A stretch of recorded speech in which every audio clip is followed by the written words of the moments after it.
Hello, this is Marina. Today I want to look at narcissists and jealousy. So there has been a lot of talk about why narcissists are jealous of people, but I wanted to today look at the difference between jealousy and envy. Sometimes we use these words interchangeably. Sometimes we may actually feel that there's something very different about envy and jealous.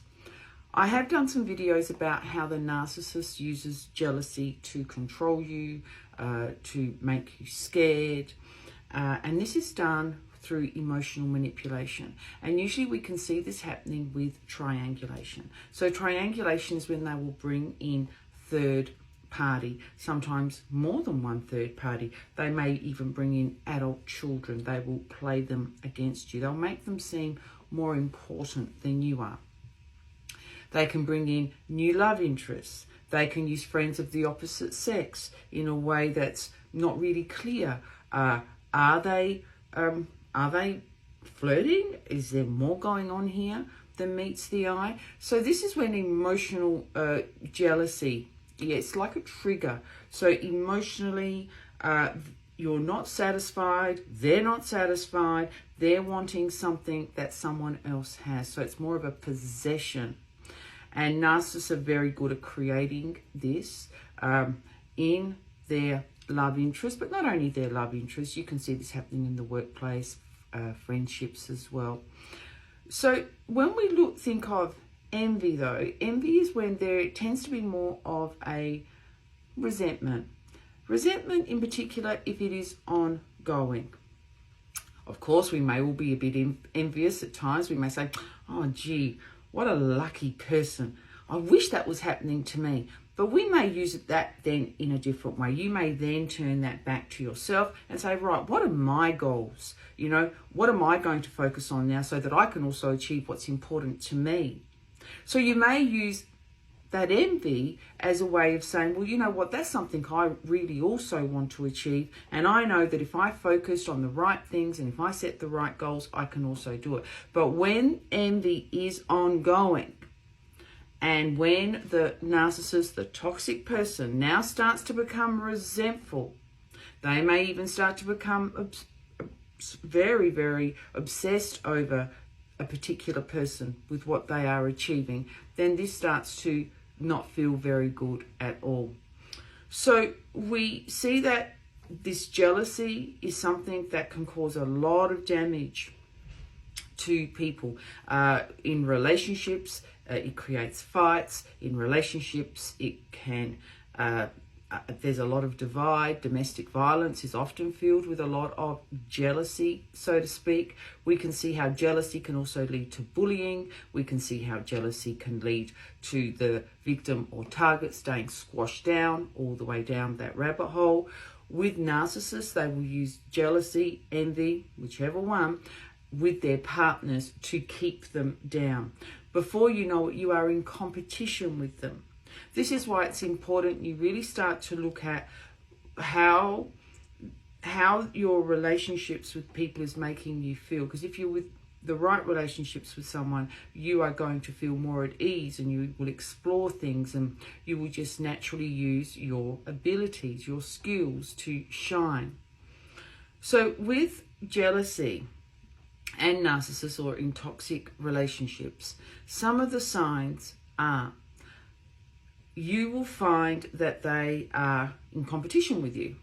If you say to them, I want to go on a trip to, just say Thailand, then before you know it, they're talking about their trip to Paris. And your trip all of a sudden doesn't mean anything because it's their trip now. That's the most important thing. You may start to share with the narcissist, just say this is a love interest and you are with a person, you may start to share your concerns with them. You may start to possibly say, look, you know, I haven't had really a great day today, or, you know, this has happened to me. And then before you know it, they're not listening to you, so you that now shut up. And now they start talking all about their day.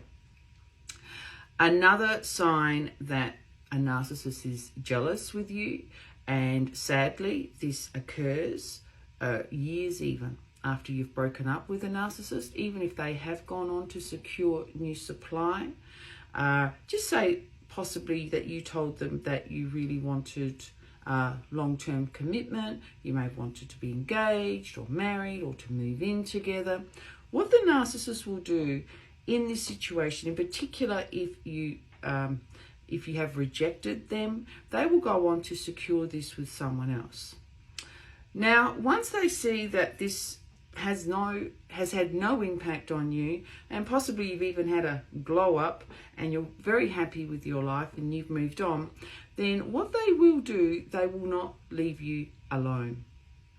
They will do lots of things. They will stalk you, they will hoover you, they will harass you, they will bully you, they will smear you.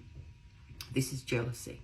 So this is definitely that possessiveness, that emotional control, that emotional manipulation, trying to get a reaction out of you. How dare you? How dare you move on?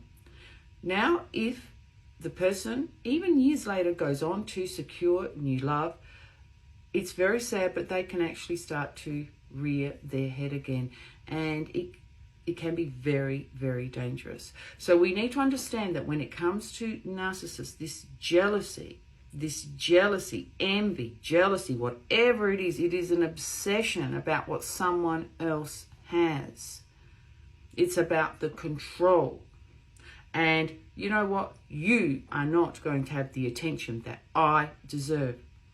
At their core, they don't understand how some people can just be in their light and how they can just maneuver and get things done and do things. They don't understand it. And usually it's when someone's light is shining the brightest, and when that person does have their own capabilities, internal gifts, and when that person is not even looking for validation on the outside, this can actually send a narcissist crazy. It can be very dangerous. So don't just treat jealousy lightly. Don't treat this lightly. Don't treat you having to dim your light because you're with a person and you can't shine. Don't let this competition that you end up experiencing with narcissists, and I'm talking about in love as well, because love should never be about competition. Don't let this become so normal for you that you start manipulating your own behavior so that you can be less than. Jealousy can also lead narcissists into rage. It can be very, very scary.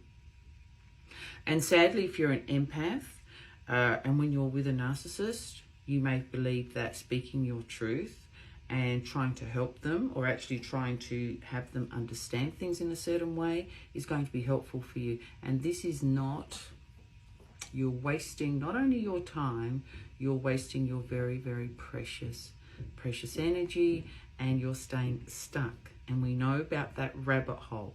I've talked a lot about the rabbit hole, when we go all the way down into a rabbit hole. So Alice in Wonderland, she fell down a rabbit hole, and there was all crazy stuff going on down there in that rabbit hole. Mad Hatters, tea parties, seeing giants, doing this. But it was just crazy. That's what happens when we stay in this rabbit hole. We experience something that really we should not be experiencing, because we don't belong there.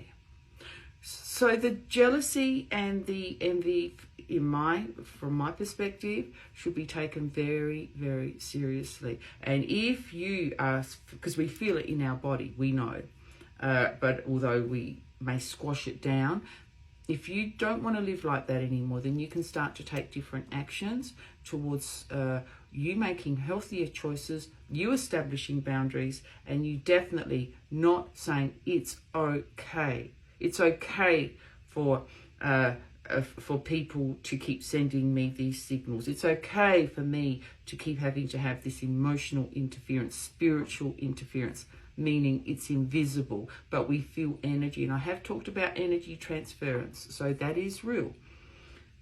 Other people impact on our nervous system, so our job is to be around people who we can co-regulate with, people who are going to help us regulate our nervous system and not escalate it.